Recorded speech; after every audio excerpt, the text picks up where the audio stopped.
এবারে অনুশ্রীর উৎসাহে অনুশ্রীর ভাইদাকে কুস্তির ময়দানে হার মানালো ঈশান। হ্যাঁ বন্ধুরা, ভিডিওতে লাইক দিয়ে দেখতে থাকুন। যে মুহূর্তে কিনা ঈশান একের পর এক রাউন্ড খেলা সত্ত্বেও যখন কিনা অনুশ্রীর ভাইদার কাছে মুখ থুবড়ে অসহায় আত্মসমর্পণ করতে বাধ্য হয়ে যায়, ঠিক সেই মুহূর্তে কুসুম বলতে থাকে ঈশানকে যে ঈশান সাহেব, আপনি এত সহজে নতি স্বীকার করলে কিন্তু কোনোভাবেই চলবে না, ভুলে যাবেন না, আপনাকে কিন্তু যে করেই হোক না কেন অনুশ্রীর ভাইদার মন জয় করতেই হবে এবং এটাই একমাত্র উপায় যে আপনাকে এই লড়াইয়ে তার মোকাবিলা করে তাকে হারাতেই হবে।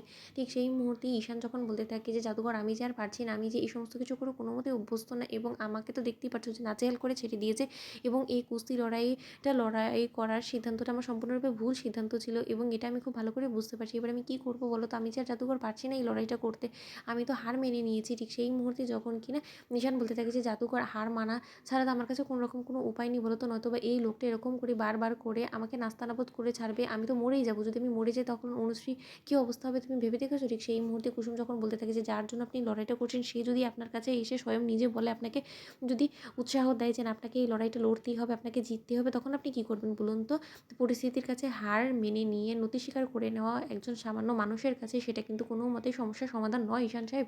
ঠিক সেই মুহূর্তে আয়ুষ যখন বলতে থাকে যে কুসুম, তুমি বুঝতে পারছো না কেন বলো তো, আমার ভাইটা রীতিমতো মরে যাবে এবং আমার ভাইটার এই নাজেহাল অবস্থা করে এই লোকটা ছেড়ে দিয়েছে এবং এই সেই সমস্ত কিছু আমি দাদা হয়ে সমস্ত কিছু বরদাস্ত করবো, সেটা তুমি ভাবলে কী করে বলো তো? ঠিক সেই মুহূর্তে কুসুম যখন বলতে থাকে যে ছোটো সাহেব, এখন এরকম করে আপনি যদি ঈশান সাহেবকে এই কুস্তির ময়দান থেকে বের করে ফেলেন, তাহলে লোক, গ্রামবাসী থেকে শুরু করে এই লোক অবধি এটাই ভাববে যে ঈশান সাহেব একটা কাপুরুষ এবং ঈশান সাহেব একটা ভীতু লোক। এমনিতেই তো সে, তার নাম ভ্যাবলা এবং তারা রীতিমতো হ্যাবলা বলে এখন তাকে চটাতে শুরু করে দেবে। সেটাকে আপনি চান বলুন তো? এই সমস্যার সমাধান আমি বের করবো। আমি আপনাকে কথা দিচ্ছি যে ঈশান সাহেব যে করেই হোক না কেন অবশ্যই ঋষি সাহেবকে হার মানাবে এবং সেটা আজ হবেই, আপনি দেখে নেবেন। ঠিক সেই মুহূর্তে কুসুম যখন বুদ্ধি খাটিয়ে অনুশ্রীর কাছে দৌড়ে বাড়িতে ছুটে গিয়ে বলতে থাকে যে অনুশ্রী, এই মুহূর্তে তোমার এক্ষুনি আমার সঙ্গে কুস্তির ময়দানে যেতে হবে, কারণ সেখানে ঈশান সাহেব একদমই অসহায় এবং নিঃস্ব হয়ে পড়েছে এবং তাকে এই কুস্তির ময়দানে জেতানোর উৎসাহ যদি কেউ দিতে পারে সেটা একমাত্র তুমি। আমার দীর্ঘ বিশ্বাস যে তুমি যদি ঈশান সাহেবের সামনে গিয়ে দাঁড়াও, তাহলে ঈশান সাহেব নিজের মনের হারানো সেই জোর ফিরে পাবে এবং সে অবশ্যই তোমার ভাইদাকে এই